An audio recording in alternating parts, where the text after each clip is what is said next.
আইন, বিচার ও সংসদ বিষয়ক উপদেষ্টা মন্তব্য করেছেন, এটি অত্যন্ত দুঃখজনক ও বিস্ময়কর যে, কিছু মানুষ ভিত্তিহীন ও অযৌক্তিক তথ্যের ভিত্তিতে একে অপরের বিরুদ্ধে লেগে আছে। একটি ভিডিওতে দাবি করা হয়েছে যে, আগস্টের ৩-৪ তারিখ রাতে আমি ক্যান্টনমেন্টে ছিলাম এবং সেখানে সেনা কর্মকর্তাদের সঙ্গে ভারতের এজেন্টদের সঙ্গে বৈঠক করেছি। আমি সত্যিই অবাক হই। মানুষের কল্পনারও একটি সীমা থাকা উচিত। আসিফ নজরুল বলেছেন, শেখ হাসিনা ছাড়া অন্য কেউ দেশ পরিচালনা করতে পারবে না, অন্যথায় দেশ উগ্রবাদীদের কবলে পড়বে। তিনি উল্লেখ করেছেন যে, কিছু মানুষ ভারতের ওই পরিকল্পনা বাস্তবায়নে সক্রিয় হয়ে উঠেছে। একই সঙ্গে তিনি ছাত্রজনতার আন্দোলন যাতে ব্যর্থ না হয় সেজন্য সকলকে ঐক্যবদ্ধ থাকার আহ্বান জানিয়েছেন। আইন, বিচার ও সংসদ বিষয়ক মন্ত্রণালয়ের উপদেষ্টা শনিবার বিকেলে জাতীয় প্রেস ক্লাবে স্মৃতির মিনার, গণভ্যুত্থান ২০২৪ শীর্ষক আলোচনা সভায় একথা বলেন।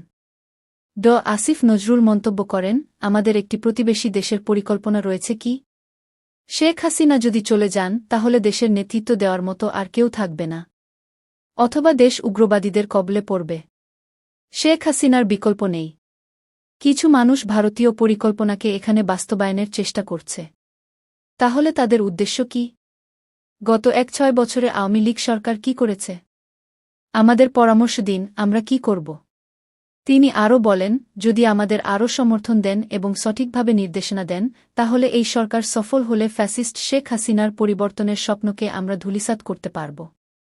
জুলাই-আগস্টে যারা প্রাণ দিয়েছেন তাদের আত্মত্যাগের ন্যূনতম মূল্যায়ন করতে পারব এবং তাদের প্রত্যাশাকে সামনে নিয়ে যেতে পারব।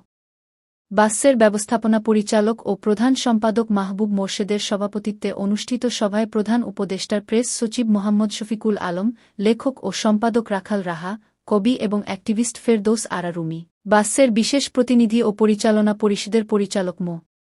ফজলুল হক এবং নূরে আলম মাসুদ, গণ অধিকার পরিষদের সাধারণ সম্পাদক মো. রাশেদ খান বক্তব্য রাখেন। অনুষ্ঠানটি পরিচালনা করেন বাসের বিশেষ প্রতিনিধি দিদারুল আলম। আসিফ নজরুল মন্তব্য করেন, এটি অত্যন্ত দুঃখজনক এবং বিস্ময়কর যে, কিছু মানুষ ভিত্তিহীন এবং অযৌক্তিক তথ্যের ভিত্তিতে একে অপরের বিরুদ্ধে অভিযোগ তুলছে। একটি ভিডিওতে দাবি করা হয়েছে যে, আগস্টের ৩-৪ তারিখ রাতে আমি ক্যান্টনমেন্টে ছিলাম এবং সেখানে সেনা কর্মকর্তাদের সঙ্গে ভারতের দালালদের সঙ্গে বৈঠক করেছি। আমি সত্যিই অবাক হই। মানুষের কল্পনারও একটি সীমা থাকা উচিত।